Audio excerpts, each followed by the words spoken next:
Well,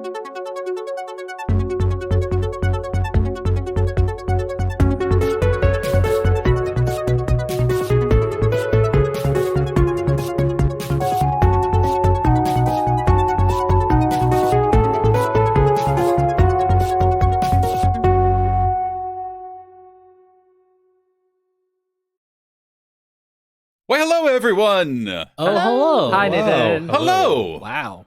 It's me this time. Wow. Always got to be one. Yeah. And today David is my enemy. Great.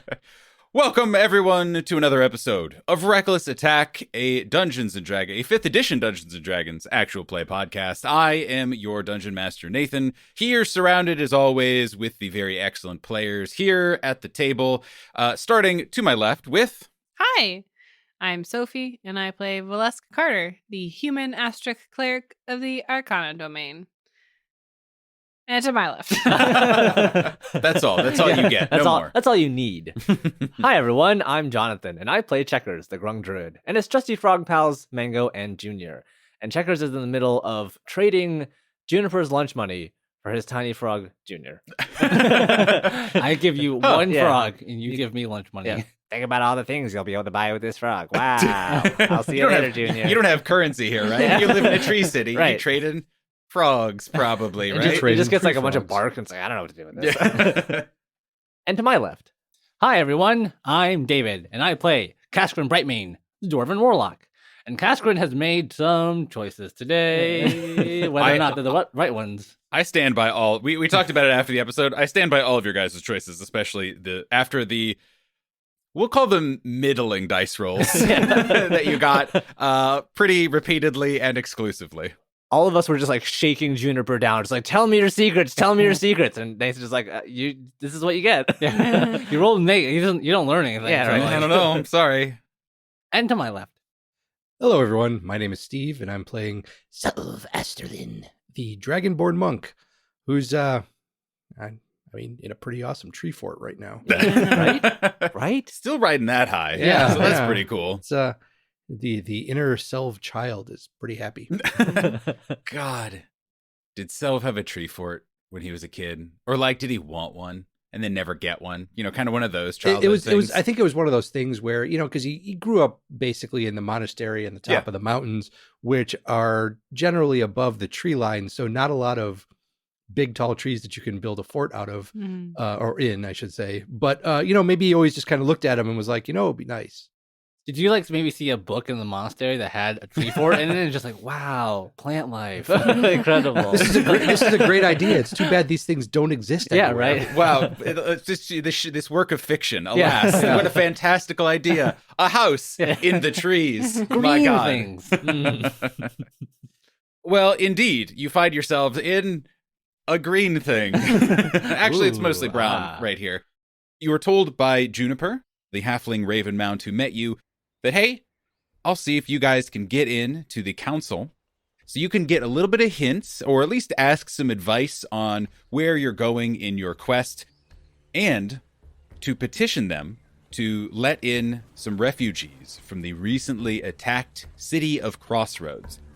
But instead of just chilling among the roots under the safe boughs of this hundreds and hundreds, if not thousands of feet tall tree, you're like, but let's ask. We should ask if we can go in, right?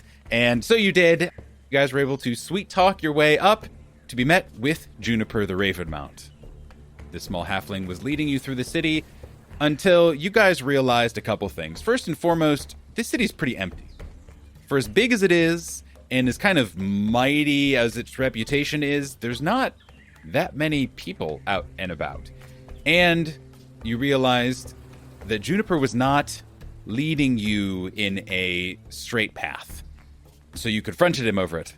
And after some disagreements, Juniper ripped some of the bindings off of his face, revealing his skin totally devoid of all pigment. No veins, nothing, just absolutely sheet white. I don't remember if anyone was still putting him in a headlock or... Kaskrin is 100% still holding him very tightly. Right on. And you guys are kind of all gathered together, and his large raven is towering over all of you. And you're in a little bit of a standoff, but Juniper holds his hands up, stops struggling against Kaskrin's burly, rocky arms, and says, okay, hold on. I think we have a bit of a, I'm not going to say misunderstanding, but like, maybe we should just talk it out. I second Juniper's point. We should all relax a second. And Val points up to the giant bird. And Juniper also like follows your gaze and is like, and he points at the bird and relax a second. Okay?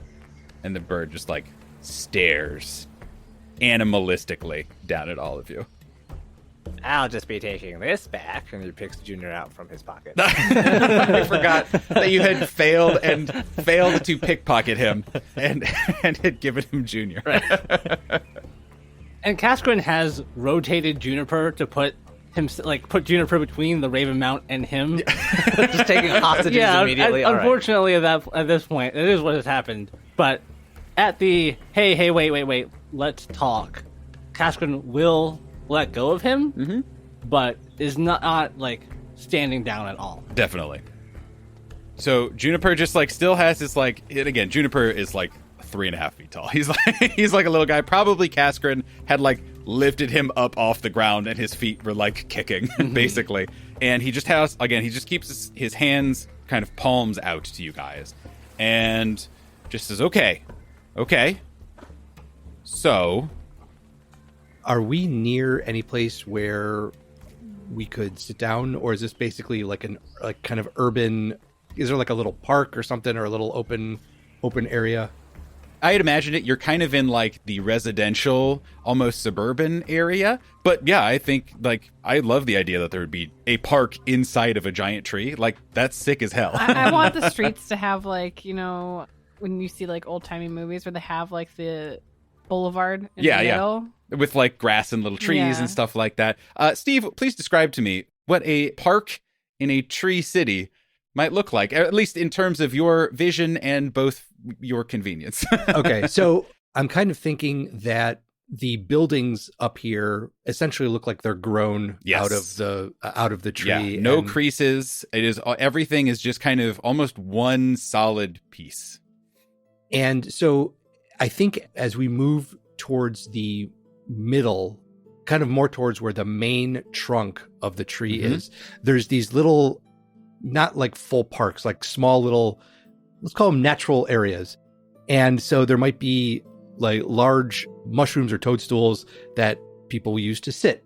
And then, little cultivated areas where somebody has gone through and, I don't want to say like tamed the wild, but essentially kind of did that. It's cultivated, we'll say. Where there's, they've kind of like grouped little flower arrangements together where they go in like kind of a rainbow coloration and little like shaded areas where maybe there's like an enormous leaf that just kind of overhangs an area. That's the like, instead of a gazebo or event area, it's just a big leaf. It's just like a giant leaf.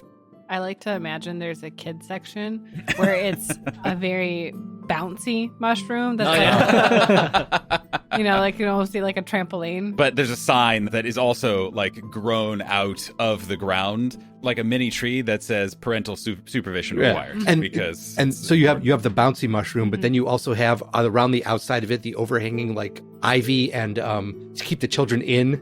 So like like a bouncy castle. Kind of like a castle. Yeah. So I assume you guys go into the bouncy castle to hold this very serious discussion. Where else would we host our meetings? I will say. So, please explain to me how this happened. As the whole discussion was happening, Jonathan, was just pantomiming Checkers like riding on top of one of those like spring-loaded horses. Wow. Also a mushroom. Yes. But just a very like one with a very long stem that really just like bends back and forth. I am really upset at myself that I made the joke that you guys were doing this very serious meeting in a bouncy house because now I'm like cursed with this knowledge that like that's kind of fun. But actually, yeah. You guys can decide that, but you guys kind of walk into this park and maybe even Selv is the one who suggests it, just as like, hey, let's go. How about we How about we talk over there? I imagine the kids section is probably like in the middle of the park, so we'd pass a lot of seating options. Yeah. To go there. I feel like we're at Juniper's a like, little bit I know the perfect place to talk. Right over there. Really take the edge off. Yeah. Everyone sit down, cross your legs, get comfortable. Juniper, lead us to the bouncy house and then traps us there. Yeah. And it's actually a Venus flytrap. Just Yeah. So you guys go wherever it is in the park. You decide is best, but goes, and kind of as soon as you decide on that, Juniper agrees and nods to his mount, who, without any further instruction, takes off again, and again it just kind of kicks up all of this dust with its huge, unnaturally large wings. You guys find seats, find spots in what is an immaculate park, but doesn't seem to be particularly well used. And there appears to be no one near you. Juniper sits or bounces, and you can kind of see over his shoulder, far in the distance, kind of the very faint outline of his raven. A good distance away, but perched. He looks at you guys, and he kind of makes eye contact with you all, and it occurs to you that his eyes are also totally white. But he is still looking at you as if he's seeing, that sort of thing. It's not cloudy, it is just, there are no pupils, nothing. And he says, okay, so first, I would like to acknowledge, yes, I was not leading you in a straight line. And I didn't mention anything about that. And so I see where that could cause some concern, being visitors from outside in a strange new city. So I apologize for any distress that may have caused you. We appreciate you acknowledging that. It's hard to stay angry in a bouncy house. I don't know. I didn't know. I thought maybe I read it right, that you'd appreciate it, but I didn't want to assume it's a risk. So that delights me here. I come here to think quite often. I just imagine Kaskrin in this like bouncy house, grumpy, arms folded. Oh, 100%. But just the slight, well, because he's mostly stoned, just the slightest like up, down. I imagine he's like also like we can't see half of him because he sinks so far. Yeah. Like the rest of us, all of us are sitting like perfectly on top of the bouncy house because Cass is so dense. He's the one like sinking Weighing it down down. and He's pushing all trying of to us be up. intimidating, but like the second he tips over to one side even slightly, he just rolls over. It's just the awkward thing of you just like falling over once and then never being able to stand up ever again and just swimming through. And so he's just like falling over on his side, staring daggers at Juniper, and it's just apology accepted. I would also like to say we could have responded to our assumptions in a less aggressive way. You know, I get it. That totally tracked for me. I wasn't really picking up on it. Thought I was being pretty sneaky, that you guys weren't going to notice and it was no big deal. But no. I understand. I don't get out often, so I don't think about those sorts of things all too often. A lot of the things we've done as guilders have made us suspicious. I mean, that's what being a guilder's all about, right? Is the adventure and going out and righting wrongs. And he's like getting animated and bouncing, I guess, even higher, and facing down dangers. Of course, I should have thought of it. Well, thank you for acknowledging it, Juniper. And again, I also apologize. We, as Valeska said, perhaps came on too strongly. Would you mind telling us then what your intentions were? Why did you bring us around in such a strange way? Yes, fair. And it has to do with this, and he points to his skin. Again, you can't even see, there's no rosiness to his cheeks. You can't see veins through it or anything. It is just supernaturally almost white. And he says, honestly, I was just trying to keep you guys away from overly populated areas. That was all. We were still making our way to the inn, just trying to kind of skirt around other people. this city used to be a beacon of light, of hope. And recently, this happened, and he gestures to his face and his eyes again. How recent? Did an Ultra Giant pass through here? Well, the face and the skin stuff, that only really happened in the last few months, I think, to most of us. But, well, I think it happened a lot sooner, and so do a lot of other people.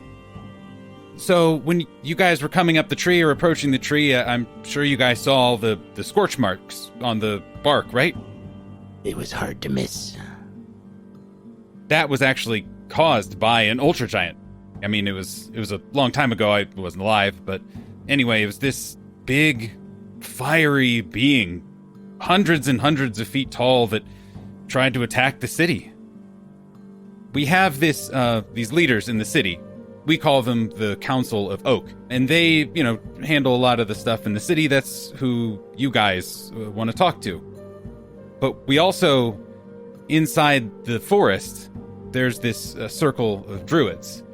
And, well, apparently these druids defended the city against the Ultra Giant. Wounded it even. And as far as we knew, that was the end of the story. It was a great victory, big success. But I don't know if that was it. My parents told me that as it left, it screamed something as it was walking away. No one thought anything of it, but I and some of the others are wondering if this thing, which the name of it was Inferno Star, is what they called it, if it cursed us. I don't know why it's happening now. No one in charge is talking about anything, but I don't know if turning away is the right thing for us to do, and so here you are. But why would the elders want to hide this? You look super cool. Okay, so look, first of all, it is a secret. I am not supposed to be telling you all about any of this, but I don't know, I think they're ashamed of something, maybe, or don't want to talk about it, or think they can fix it themselves, or just don't want to admit that something happened. I don't know. The council, the druids, the Ultra Giant, that's the only explanation I can come up with, and if they don't want to talk about it, then it must be something bad, right? But I'm not going to tell you not to tell anyone. I will ask your honor as guilders to use your discretion. But, yeah, I just thought you should know, I guess. Thank you for telling us. We will use our discretion and ensure we don't tell anyone what you've decided to keep secret. And Kaskrin has been listening this whole time. And his face has shifted through a couple of different expressions as he's listening to Juniper's story, from grief to a little bit of, anger and frustration. And at the end of it, it's just resignation.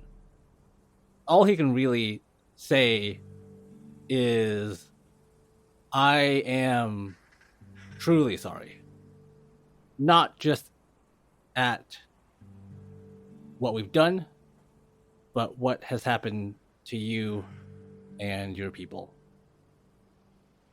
And he's looking down at his own hands and wringing them a little bit. No one deserves this fate. To be changed because of an Ultra Giant. And he nods appreciatively. And he says, but honestly, I'm glad it happened.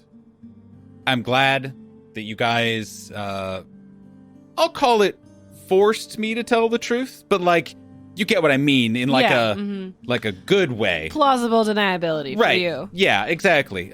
Gave me no choice, because when I met you guys, I mean, I saw you not really defeat the big undead thing, but like stand up to, we'll say. That's right. That's probably that works. fair. Yeah. Stand up on? Yeah, I know. And I found out you were guilders, and then you told me about the refugees, and I wanted you to come here. There aren't many people left here. It's a lot of Raven Mounts, the council, a few others, but the city's dying. And not just dying in terms of people, and not dying of the tree will die, literally, I guess, but that's not what we're supposed to be, you know? We're supposed to be like a lighthouse, like a beacon for people to come and commune and have connection. And so, honestly, I hoped that people like you guys, who have had adventures and do stuff from the outside, could maybe, I don't know, say something, do something. I don't know. I'm sorry, I should have told you or something. Do you think the council might have more information about what all of this is, or maybe what's been done before to try to stop it? Val is so proud in this moment. Just channeling my inner Val. Like, what? Just like, what? Like, what? He asked a relevant question? Wow. I mean, I'm certainly more than I do, but as I understand it, a lot of resources have been put into it. The Circle of Druids don't really visit. I assume the council and them talk or whatever, but if they couldn't fix it, I mean, it might not be fixable for all I know. We can always ask the council when we have an audience with them and offer assistance. How about this? It's been a long day. You're tired. We're tired. Why don't you take us to that inn you promised us? Absolutely. And maybe tomorrow morning, if you can swing back around, maybe see what you can do about getting us an audience with the council?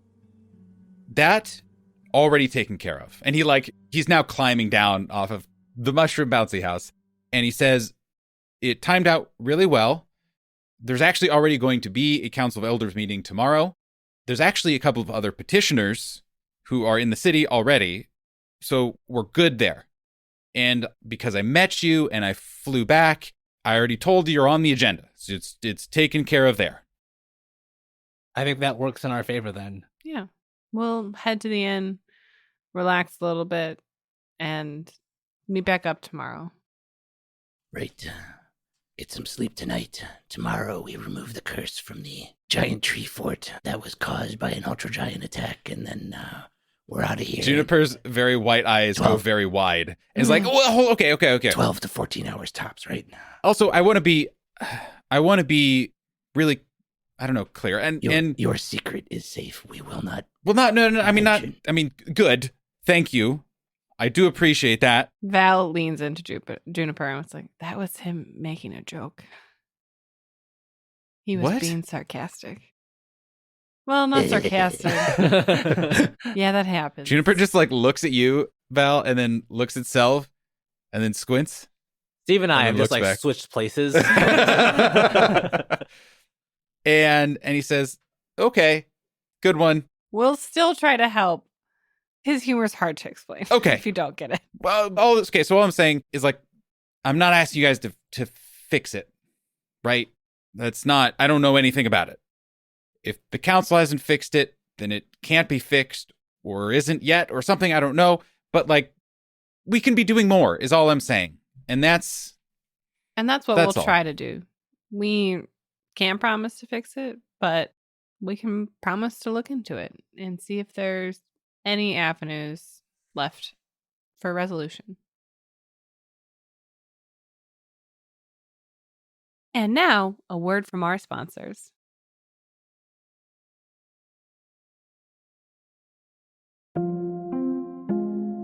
This episode is sponsored by the Library of Sorrows. Looking to add a touch of mystery to your Dungeons & Dragons campaign? Maybe your players reach a new town, and an ancient library awaits them, whispering forbidden secrets to those who draw near. Enter the Library of Sorrows, a D&D 5th edition adventure for players level 3 through 8. Step inside an arcane library filled with dark books and even darker stories. It's a compact, narrative-driven dungeon crawl that fits inside any setting, with a wild twist in the story to scare even the most stalwart adventurer. The Library of Sorrows is not all it seems, and remember, sometimes reading can be bad for you. Check out the Library of Sorrows, available on the marketplace of Roll20.net, as well as Drive-Thru RPG and itch.io.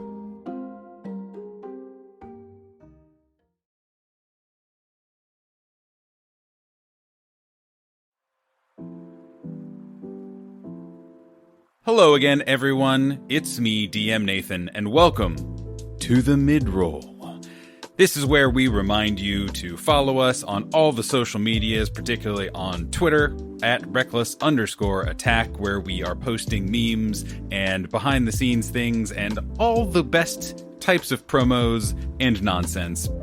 And if you are enjoying and want to support what we're doing, please consider supporting us over on Patreon. It is one of the best ways to help us improve the show and let us do cool new things.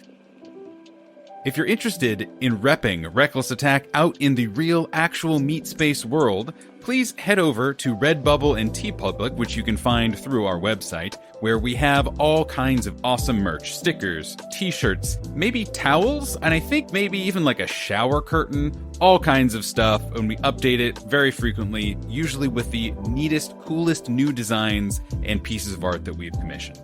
It is also a great way to help spread the word about Reckless Attack and get cool frogs on more of your possessions, which isn't that what we all want? That's all from me, and now, back to the episode.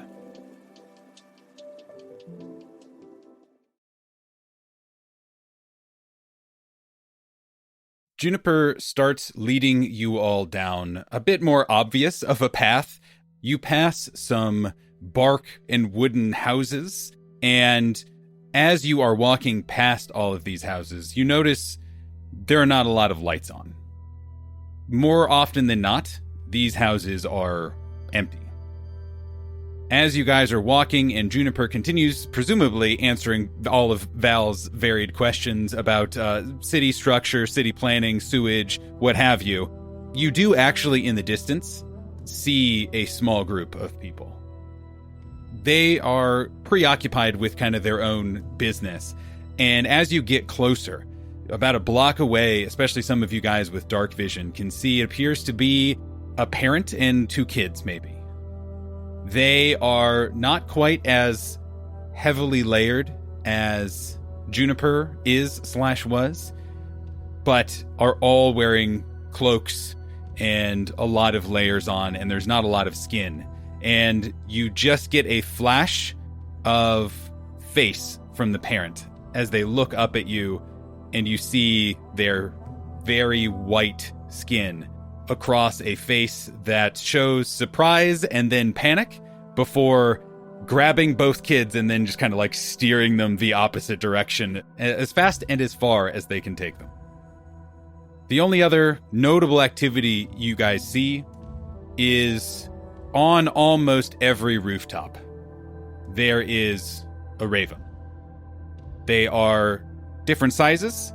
Many of them are normal-sized ravens, your usual ravens, but every once in a while there will be a heftier one, not quite raven mound-sized, but 3, 4, 6 feet tall, just perched and watching over things, maybe settling down for the night, but ever present. You guys stop in front of a medium-sized, but like as alien as all of these buildings are, right? They're just weird bark buildings. You come upon what is very obviously, in your traveling experience, a tavern/inn.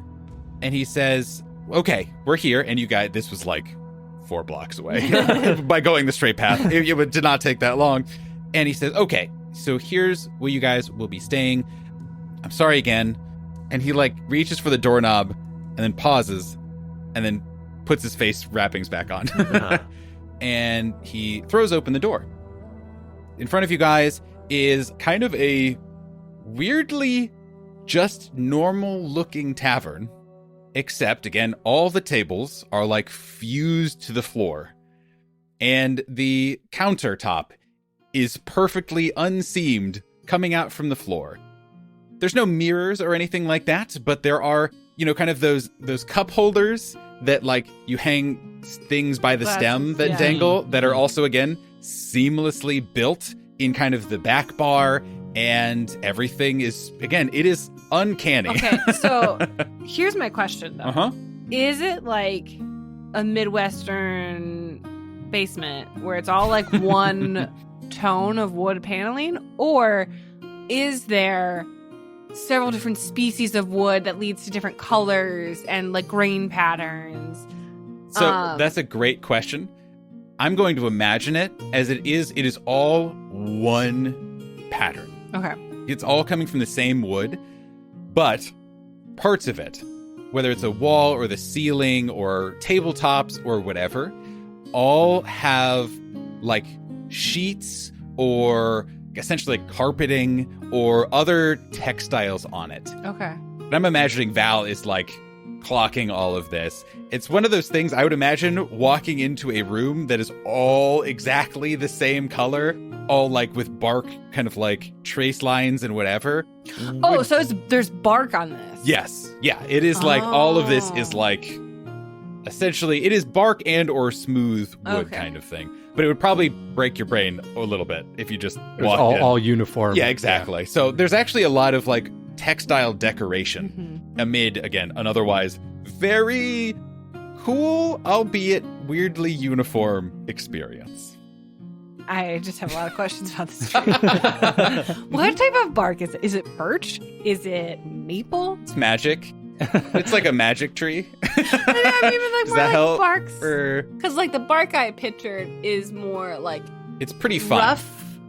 So it depends on. It depends. Bark. Yeah, it's a relatively smooth bark. Okay. But I guess I'm even imagining it's maybe all kind of the same tree, same colors, that kind of thing. But sometimes the bark is a little rougher, like on roofs or something like that. Maybe it's like a little coarser or something to add a little texture.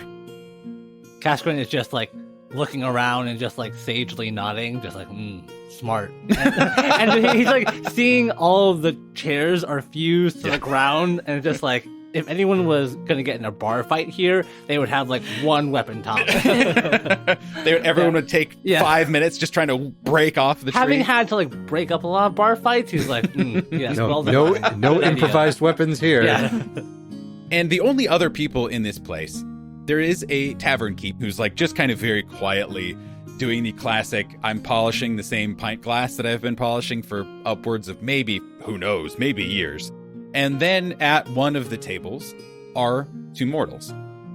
One of them is a humanoid man, or human man, who immediately just jumps out at you. Is the first thing you clock in this room, other than kind of all the fun textiles and stuff, because he is wearing what seems to be kind of like a, bummer. I realized that in my mind's eye, this person is wearing a romper. And that's fine. They're wearing a romper. So you can see, like full legs, but instead of it being like zipped up in like normal sleeved shirt, it is kind of pulled down, kind of like a, I don't know, like a... Like coveralls a mechanic Yeah, like a would coverall wear? like a mechanic would wear. But the reason that this person jumps out at you is because their entire body is covered in tattoos. Checkers just calls out immediately, I want whatever curse he has. Isn't it like face tattoos too? Yes. Hell yeah. Yes, face tattoos. And again, it's one of those where it's like, it's not literally all black or whatever, but you can't find a square inch that is just plain skin. That person, the tattooed person, has a younger dwarf sitting kind of right behind them, who has a couple of tattoos, but is kind of otherwise the same dressed, but again, has like 10 tattoos as opposed to a body sleeve of tattoos. The final person who is in this room is an older elf woman who is sitting there, who is very clearly outfitted for outdoor travel. Has a large pack sitting behind them that is clearly absolutely filled with all sorts of camping materials. You see like a walking stick and just like rations sticking out all over the place. And they have been conversing. Kind of as soon as you guys come in, they kind of both just turn and look at you, and Checker says, I want whatever curse that guy has. And I'll have one of those, and please. Juniper like looks at you. You can see just barely through his again, he's put his goggles back on and just kind of like looks at you. You can barely make out these like big white eyes turn and be like and everyone stands up and comes to greet you. The old man, or the middle-aged man covered in tattoos, gets up with a lot of energy and kind of goes up and kind of extends his hand and is like, oh, there's more travelers. Hello, welcome. Hello. Hi. I'm Valeska Carter of the Golden Tree Adventure Good to Guild. meet you. Good to meet you too. These are my companions. I'll let them introduce themselves. And we go through and do the same intros that we did at the beginning of the episode, I presume. Hi, I'm Checkers, the Grung Druid. These are my trusty frog pals, Mango and Junior. And Cashman will shake each of their hand individually, taking an extra moment to look at the guy that's just all tattoos and be like, sick. I will say, when Checkers goes to shake this person's hand, he holds on suspiciously long. Wow. As if trying to become cursed. Trying to get enough contact. Trying to yeah. soak a tattoo through him. And again, this middle-aged man points down at your chests and saying like, oh, you're guilders. Oh, the golden tree. That's... And he shouts back to the elf who's like kind of just waiting her turn, basically. It's like, golden tree guilders, right? And this person kind of like raises their eyebrows a little bit. And then when having an awkwardly long handshake with Checkers is like, Grung, we don't see many Grung around here. You know, what tribe are you from? And it's like just asking those sort of like high octane pointed like, oh, wait, hold on. I know about this and I know about that. Wait a second. I know this. Does the person wait for an answer, or is it like immediate, like, are you from this or this, and then sees something else and like goes to that? I'm imagining he's just bouncing around right now, where he's just like, does one handshake and then it's kind of like bopping around and being like, wait a second, you got a pin. Wait, did you say you were from this? And hold on. And it's just like getting super worked up. Well, the younger dwarf standing behind him is just kind of like standing there very awkwardly. I imagine the other dwarf is just like nodding to like, yeah, this happens every time. But like solemnly, where it's Yeah. like, yes, indeed. Quite. Now they too must suffer. Yeah. And he says, my name is Warren Walgrove. Good to meet you all. Are you familiar with the Tailspun Order? Casquin is definitely familiar with them, Mhm. and it's like he's picking up on the kinds of like mannerisms and like speech patterns as this guy is going, because he's met a handful of people that are similar to them in Lotros Mhm. as like a major port city with like lots of people coming through. There's always like those handful of guys that come through every couple of weeks and are just like asking a bunch of weird questions and like doing all this stuff, and it's like, Tailspun Order. Yep, I see them. There they are. Yep, there it is. Yeah, they are a semi-obscure, but a still kind of relatively present order of bards, actually. And they specifically go around, and their order's mission is essentially to preserve stories through oral tradition. I imagine as he's talking and asking questions and Casquin's realizing who this is, like, Mhm. he brightens up a little bit. Like, his day has basically just been made. Because, like, I imagine, like, one of his favorite memories going on patrol was when one of the Tailspun Order hired part of the guard to escort him out to something. And the whole time, you know, Casquin's hearing about all these amazing places and amazing stories. And it's like, yeah, that was the best trip ever. And the both of you then would know that every tattoo that one of this member of the order has is a story that they have memorized. And getting it tattooed on their body means not just that they have it memorized, but that they will vow that they will always remember it and always be able to tell it. I would like to retroactively change Casquin's reaction as we walk in to be like, wow, look at that. Yeah. And now the elven woman finally kind of like, as all this is kind There's of all now happening. space for her to approach. That's a perfect way of putting it. She, you know, is actually, again, also quite thin, even for an elven woman, and is also relatively old appearing. Also, kind of for an elven woman, where elves in Rixia do have a little bit longer lifespan, not the like 800 years that they are in kind of the fantasy setting. They live a long time and don't really show their age until pretty later on. And she just kind of like very gently, almost with an air of like ethereal regality, if that makes sense, kind of extends her hand. And she says, and my name is Amber Thunderwalker. It is lovely to meet 4 members of the Golden Tree Guild. Please, come and join us. And that is where we'll end this week's episode, everybody. Hooray! See you next week! Cool. Hooray! Nice. Real bibs!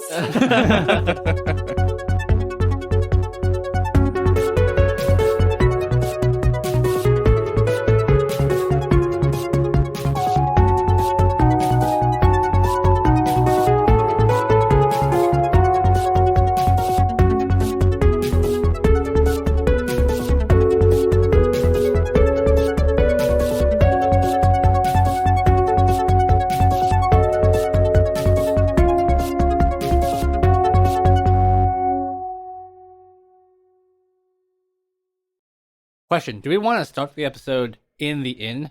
Like, do we want to just like we smoothed it over and now we're like inside? He's like, "Oh, you guys suck. But let's talk." No. Okay. I love the idea. I would 100% say yes. That's a great idea. If we weren't about to get ambushed. Yes, fair. if I weren't Yes. gonna have the raven pick Yeah, you up right. and throw you out of the tree. No, but because I think Hopefully it's self. Yeah. because like, I regret nothing. that's true. Just wingsuit cell. Yeah, Self, you That'll be have fun. time to like take your gi and your quarterstaff and make like a parachute. You can fly Well, back he to doesn't. He Agmar if doesn't you take wanted. falling damage anymore. Yeah. but Yeah. it'd be cool. That's true. We'll just like And I could glide every 5 foot I That's drop. true. I Yeah. go 5 we'll feet. just keep going with the episode, and then every like 20 minutes we'll just cut into Steve. Wow, I'm still following, huh? Yeah. Well, Been if following in for 30 case minutes. in case Steve ever needs to do another solo episode, that's what we'll do. Is we'll just find a reason to chuck Self off of a cavern. The only escape is off this 9,000 foot drop. Yeah. There's like a combat episode where just like birds come and peck at you, and you're like, yeah, get out of here.